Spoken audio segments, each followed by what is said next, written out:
Her diary revealed the truth too late. To the outside world, Sophie Callahan had the kind of life others admired. She volunteered at the library, got good grades, made TikToks with her cat. Her laughter, soft and rhythmic, could make strangers smile. And her parents? Pillars of the community. Her dad coached Little League. Her mom ran the PTA. But behind Sophie's gentle eyes was a different story, one she couldn't tell out loud. So she wrote it instead. It started on her 14th birthday. A gift from her grandmother, a deep blue leather-bound journal with gold edges. For your thoughts, her note read.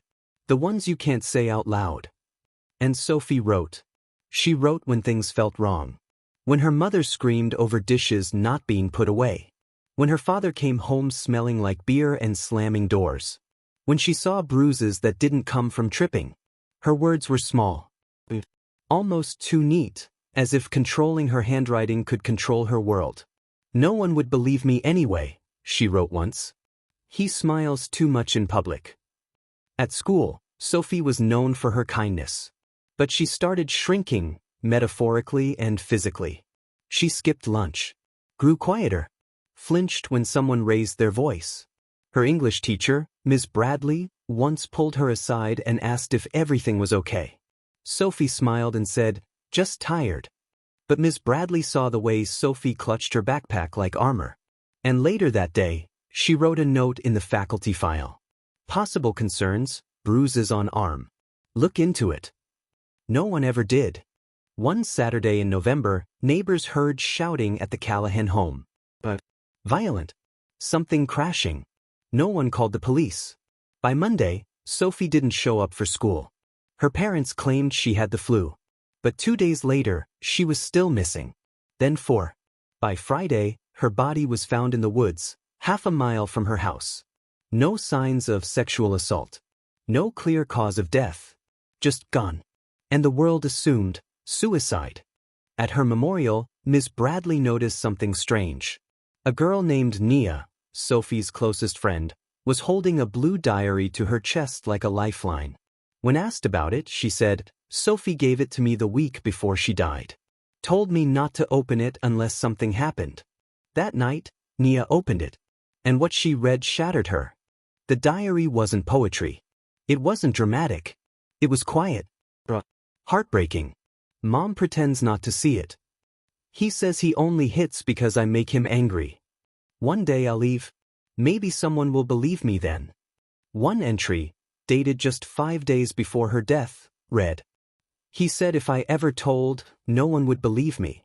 But I'm writing it anyway. If you're reading this, I didn't run. I was pushed. Armed with the diary, Nia and Ms. Bradley went to the police. Suddenly, the case was reopened. Investigators searched the Callahan home, found a broken phone buried in the backyard. Sophie's phone. The last video recorded?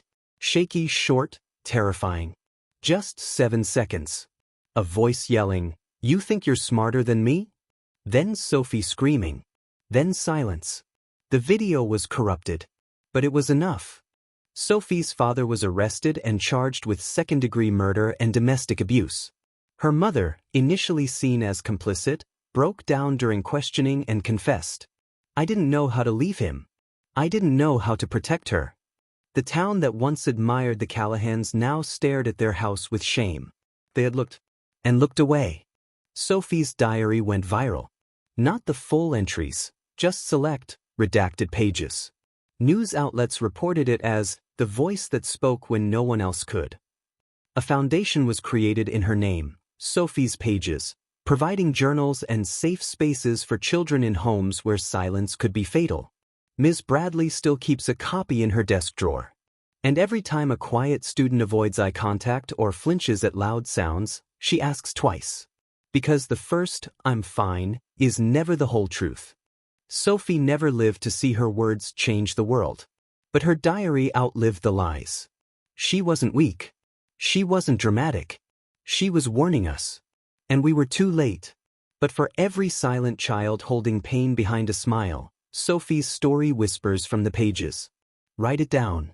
Someone will read it. And they will believe you.